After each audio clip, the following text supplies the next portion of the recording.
If your important emails are landing in spam, don't worry. In this video, I'll show you exactly how to stop emails going to spam in Gmail so the messages you actually want can stay in your inbox. This is a super simple fix and it only takes a few minutes. If this video helps, make sure to hit like and subscribe for more quick Gmail tutorials and easy tech tips. Alright, let's jump in. First, open your browser and go to mail.google.com. Sign in to your Gmail account if you're not already logged in. Once you're inside Gmail, look at the left-hand menu and open the spam folder. This is where Gmail sends emails that it thinks are suspicious or unwanted. Now find the email that should not have been marked as spam. Click the checkbox next to that message or open the email if needed.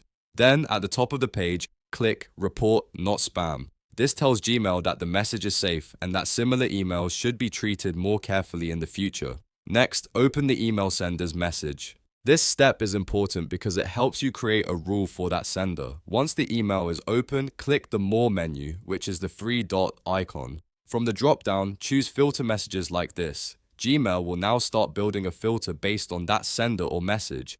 After that, click Create Filter. You'll now see a list of options for how Gmail should handle future emails from this sender.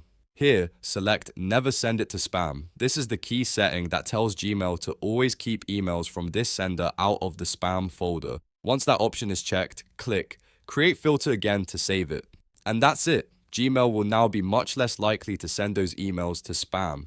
If you ever notice another trusted sender landing in spam, you can repeat these same steps to train Gmail again. This is especially helpful for newsletters, clients, customers, school emails, password reset messages, and any other important messages you never want to miss. You can also combine this with saving the sender as a contact to further improve inbox delivery. If this tutorial helped, please hit the like button and subscribe for more Gmail fixes, email tips, and easy how-to guides. Thanks for watching, and I'll see you in the next video.